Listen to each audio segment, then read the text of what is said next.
Hello viewers, আসসালামু আলাইকুম। আজকে নতুন একটি গল্প নিয়ে হাজির হয়েছি। যদিও গল্পটা ভৌতিক বা হরর, আশা করি ভালো লাগবে এবং গল্পটি শোনার পর আপনারা কমেন্ট বক্সে কমেন্ট করে জানিয়ে দিবেন কেমন লেগেছে। তো চলুন গল্পটি শুরু করা যাক। গল্পটির নাম নিশির ডাক। গভীর রাত, বাইরে টিপ টিপ বৃষ্টি পড়ছে। গ্রামের চারপাশ নিস্তব্ধ, শুধু ঝিঝি পোকার একঘেয়ে ডাক আর বৃষ্টির শব্দ। পুরনো জমিদার বাড়িটা, ভাঙা বারান্দায় বসে আছে সুজন। বহু বছর এই বাড়িটা খালি পড়ে আছে। লোকে বলে বাড়ির অন্দর মহলে নাকি এক অতৃপ্ত আত্মা ঘুরে বেড়ায়। সেই আত্মা নাকি একা পেলে মানুষকে নিশি ডেকে ভুলিয়ে নিয়ে যায়।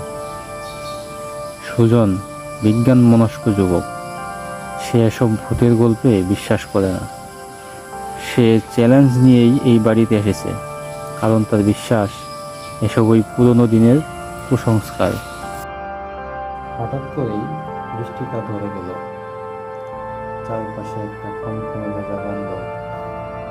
সুজন টর্চের আলো ফেলে চারপাশে ঝুম ধরা জিনিসপত্রগুলো দেখছিল।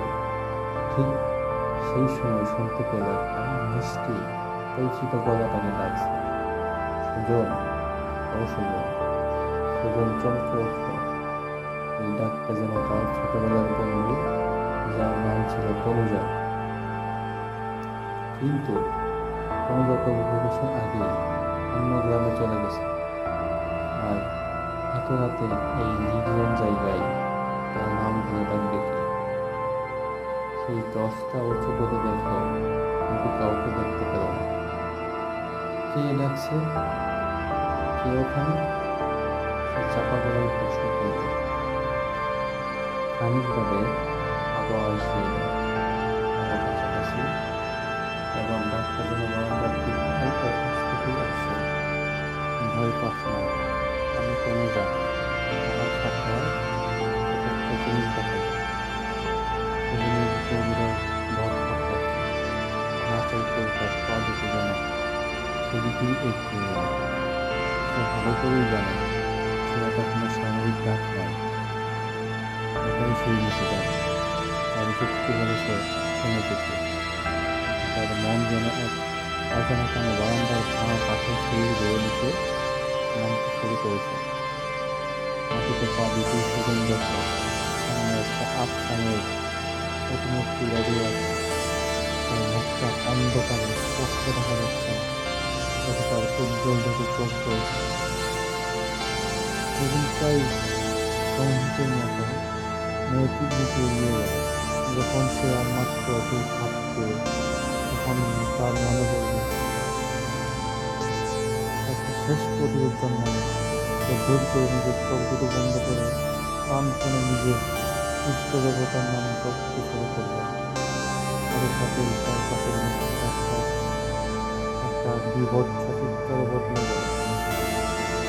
মায়াবীর প্রতিমূর্তিটা হাওয়ায় মিশে যেতে লাগলো।